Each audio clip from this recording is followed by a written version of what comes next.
ہے. میں تو پرسنلی یعنی انہیں قدر کی نگاہ سے دیکھتا ہوں ڈاکٹر عثمان صاحب کو حفظہ اللہ تعالی. پلس ان کو انعام بھی دیا گیا ہے, ایوارڈ بھی ان کے لیے اناؤنسمنٹ ہوئی ہے, اور سعودی حکومت کی طرف سے ود فیملی انہیں حج کی آفر بھی ہوئی ہے جو وہ انشاءاللہ تعالیٰ کرنے جائیں گی. میرا خیال ہے یہ بہت بڑی ان کے لیے اچیومنٹ ہے. اور اس طرح کے جو ڈر قسم کے پولیس آفیسرز ہیں پاکستان جیسے ملک میں تو نعمت ہے, کیونکہ یہاں پہ تو جتنا مذہبی طبقہ دہشت گردی اور غنڈہ گردی کے اندر انوالو ہے, اور اس میں سب سے بڑی مجرم ہماری ریاست اور ریاستی ادارے ہیں جنہوں نے انہیں سالوں تک پالا ہے اور ہمارے اوپر مسلط کیا ہے. پولیٹیکل گورنمنٹس کو کمزور کرنے کے لیے ان نان اسٹیٹ ایکٹرز کو یوز کیا. یہ بھی اللہ بھلا کرے گوروں کا, اگر FATF نہ ہوتا اور ہمارے اوپر یہ تلوار نہ لٹکتی, ابھی بھی ہمیں کوئی عقل نہیں آنی تھی. ہمیں اس ماڈرن ورلڈ میں بھی یہ سمجھ نہیں آنی تھی کہ بھائی اس طریقے سے آپ ایسٹس نہیں بنا سکتے. جب آپ بندوق عام بندے کے ہاتھ میں دے دیں گے تو وہ آپ کی مرضی کا کام بھی کرے گا اور اپنی مرضی کا کام بھی کرے گا. ود ان کنٹری جو سیکورٹی کی مینجمنٹ ہے اس کو دیکھنا یہ پولیس کی ذمہ داری ہے, یا زیادہ سے زیادہ اگر چیف منسٹر نے رینجرز کو طلب کرنا ہے وہ بھی ان کی مرضی ہو تو, اور کسی بندے کے ہاتھ میں اسلحہ نہیں ہونا چاہیے. اور بارڈرز کے اوپر فوج کی ذمہ داری ہے. جب آپ عام بندوں کو ٹرین کر کے ان کے ہاتھ میں اسلحہ پکڑا دیں گے تو پھر آپ دیکھیں جو تماشا لگا ہوا ہے, قابو ہی نہیں آ رہے کسی کے. تو یہ FATF نہ ہوتا, نہ یہ ضرب عزم ہونی تھی, نہ رد الفساد ہونا تھا, اور نہ ان فسادیوں سے ہماری جان چھوٹنی تھی. یہ کریڈٹ بھی میں پہلے نمبر کے اوپر دیتا ہوں تو گوروں کو دیتا ہوں کہ یہ معاملہ بھی انہوں نے ہمارا سیدھا کیا ہے کہ انسان کے بچے بن جاؤ, ادروائز ہمیں کوئی سمجھ نہیں آ رہی تھی.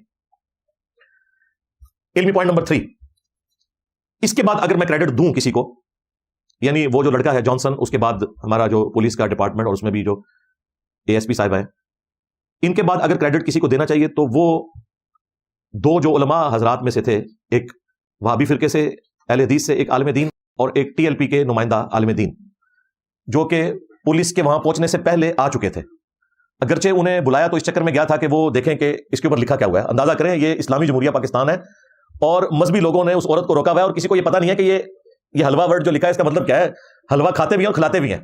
ہاں, اس کے باوجود بہرحال ان کو میں کریڈٹ دوں گا اس حوالے سے کہ انہوں نے ایٹ لیسٹ موب کو انگیج کیا, اور انہوں نے کہا کہ جی پولیس آ رہی ہے, اس معاملے کو ہم دیکھیں گے. اور ہمارا جو سیکولر طبقہ ہے انہوں نے یہ والی جو ان کی کنٹریبیوشن ہے اسے اوور لک کیا. بعد میں جو انہوں نے کام ڈالا ہے وہ انشاءاللہ اس کو میں ڈسکس کروں گا, لیکن اس وقت جو 15-20 منٹ کریٹیکل تھے اس میں وہ جو لڑکا جانسن, اور اس کے بعد یہ جو دو علماء, ایک وہابی اہل حدیث فرقے سے شاکر صاحب تھے اور ایک وہ TLP کے بڑے نمائندہ سے ہیں لاہور میں, وہ تھے. انہوں نے پبلک کو انگیج کیا ہے اور انہوں نے پبلک کو ان تک پہنچنے سے روکا ہے, اور یہ بالکل ان کا کریڈٹ ہے اور یہ ان سے کوئی نہیں لے سکتا. میں اس حوالے سے انہیں سلام پیش کرتا ہوں, اور اگر میں انہیں سلام پیش کر رہا ہوں تو میرے خیال ہے اس کے بعد انہیں کسی سرٹیفکیٹ کی ضرورت نہیں ہے انشاءاللہ, کیونکہ میں تو کوئی موقع جانے نہیں دیتا کہ مولوی جہاں کہیں اسلام کو نقصان پہنچائیں, تو میں ضرور ہائی لائٹ کرتا ہوں. اگر میں کریڈٹ دے رہا ہوں تو یقیناً وہ لوگ جو علماء سے چڑھتے ہیں انہیں بھی یہ کریڈٹ ان کو دینا چاہیے. اگر آپ انصاف کے اوپر قائم نہیں ہوں گے اور کسی کو اچھے کام کے اوپر اپریشیٹ نہیں کریں گے تو مستقبل میں آپ امید نہ کریں کہ وہ مزید کوئی اچھے کام کرے گا. وہ کہے گا بھائی برائی کریں تب بھی گالیاں پڑتی ہیں, اچھائی کریں تب بھی گالیاں پڑتی ہیں, اور اچھائی کرنے سے ڈبل گالیاں پڑتی ہیں, اپنوں کی بھی پڑتی ہیں. ظاہر ہے جو سر پھیرے قسم کے مذہبی پرورٹڈ نیچر کے لوگ ہیں وہ تو اس قسم کی ایکٹیویٹی کے بعد کوئی لاش دیکھنا چاہتے تھے, انہیں تو نہیں ملی. ان کی گالیاں بھی وہ کھائیں گے, اور پھر اگر لبرلز بھی اور سیکولرز بھی ان کو گالیاں دیں گے اور ان کی یہ جو اچھائی ہے اسے ہائی لائٹ نہیں کریں گے تو اندر وہ یہ والی اچھائی بھی نہیں کریں گے. ٹھیک ہے, وہ کہیں گے اگر گالیاں کہانی ہے تو ایٹ لیسٹ ہم کوئی کام ڈال کے تو اپنے لوگوں کی تعریف تو اویل کریں, تو وہ اس طرف چل پڑیں گے. علمی پوائنٹ نمبر 4 وہ ہے میرے بھائیوں, اس پورے انسیڈنٹ کے بعد جو ایک معافی نامہ والا ایشو ہوا, اور بڑے دکھ کی بات ہے کہ پولیس کے لوگوں کی موجودگی میں یہ پوری ایکٹیویٹی پرفارم ہونا, چلیں وہ ایکٹیویٹی پرفارم ہوئی, پھر اس کی ویڈیو بننا, اور پھر ویڈیو پبلک میں سرکولیٹ ہو جانا, اور کتنی ڈھٹائی کے ساتھ وہ مولوی, ایک وہابی جو اہل حدیث ہے ان کے ساتھ 2-3 ان کے کارندے وہ بھی, اور ساتھ ایک TLP کے تھے جو مولانا صاحب وہ بھی بیٹھے ہوئے ہیں, اور بیچ میں اس بیچاری سہمی بھی عورت کو بٹھایا ہوا ہے, اور ساتھ پولیس بھی کھڑی ہے, اور وہ عورت کہہ رہی ہے کہ جی میں جو کچھ میں نے کیا اس کے اوپر میں معافی مانگتی ہوں.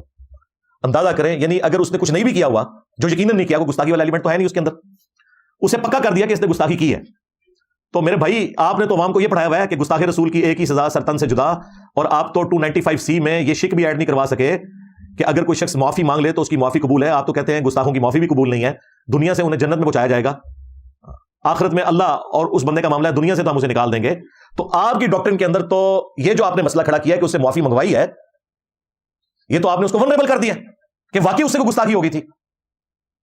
اچھا, اب اگلے دن جب اس چیز کے اوپر اعتراض کیا لوگوں نے تو پولیس ڈپارٹمنٹ نے تو اپنی جان چھڑا لی. وہ جو ASP صاحب ہیں انہوں نے تو کہا کہ جی یہ میری مرضی سے نہیں ہوا, ہم تو صرف سامنے کیا تھا کہ چلیں چونکہ انہوں نے پورا ایشو سنبھالنا ہے بعد میں, تو یہاں پہ معافی تلافی والا معاملہ کوئی اس حوالے سے ہو جائے کہ آئندہ کے لیے کوئی ایکٹیویٹی پرفارم نہ ہو. ہم نے اس آگ کو ٹھنڈا کرنا تھا. اگر آپ نے اس آگ کو ٹھنڈا کرنا تھا تو اس کی ویڈیو کیوں بنوائی آپ نے معافی نامے کی؟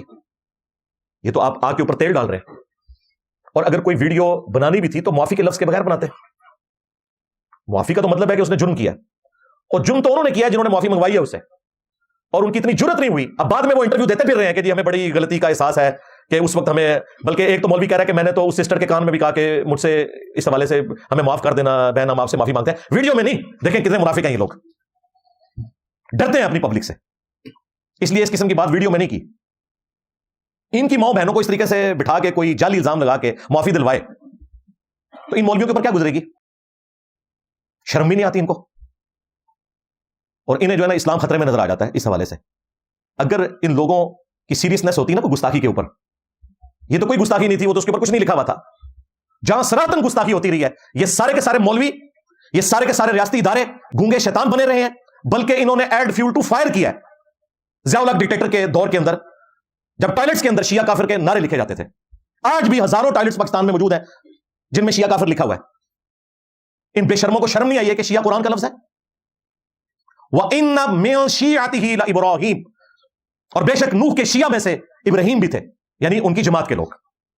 جس طرح ہم کہتے ہیں کہ پولیٹیکلی ہم شیعان علی ہیں, ہم شیعان ابو بکر ہیں, ہم شیعان عمر ہیں, شیعان عثمان ہیں, پولیٹیکلی ٹرم میں. عقیدے میں ہم مسلم ہیں الحمدللہ. تو حضرت ابراہیم علیہ السلام کو اللہ تعالیٰ نے کہا کہ نوح کے شیعہ میں سے تھے, یعنی اسی گروہ میں سے تھے. تو جب شیعہ کافر لکھا جا رہا تھا, شیعہ بھی قرآن کا لفظ تھا, کافر بھی قرآن کا لفظ تھا, اس وقت تو ان کی غیرت نہیں جاگی. جب اسرائیل مرد آباد لکھ کر جھنڈوں کے اوپر زمین پہ وہ جھنڈے ڈال کر انہیں آگ لگائی جاتی تھی, ان کے اوپر سے گاڑیاں گزرتی تھی اور جوتیوں سمیت مسلمانوں کے مواب گزر رہے تھے, اس وقت کسی مولوی کی غیرت نہیں جاگی کہ یہ اسرائیل لفظ جو ہے یہ قرآن کا لفظ ہے اور ایک پیغمبر کا نام ہے. یا بنی اسرائیل اذکروا نعمتی التی انعمت علیکم وانی فضلتکم علی العالمین. اے اولاد یعقوب, حضرت اسرائیل علیہ السلام کی اولاد, یہ حضرت یعقوب بن اسحاق بن ابراہیم علیہ السلام اجمعین ان کا لقب تھا. یاد کرو میری اس نعمت کو جو میں نے تم پہ کی اور تمہیں تمام جہان والوں پر فضیلت دی. اسرائیل کا ورڈ, ایک پیغمبر کا نام, قرآن میں پوری سورت اس کا نام بنی اسرائیل, اور اسرائیل ورڈ کئی دفعہ آیا. اس وقت تمہیں شرم نہیں آئی ہے؟ اس وقت تمہاری غیرت کہاں مار گئی تھی؟ یہ تو حلوہ ورڈ تو قرآن کا بھی ورڈ نہیں تھا, یہ کوئی آیت بھی نہیں تھی. لہٰذا مجھے یہ کہنے میں کوئی آر نہیں ہے کہ یہ سب کے سب معاملات تمہارے جو عشق قرآن والے یا عشق رسول والے ہیں نا, یہ ٹوٹلی 2 نمبری کے اوپر مبنی ہے.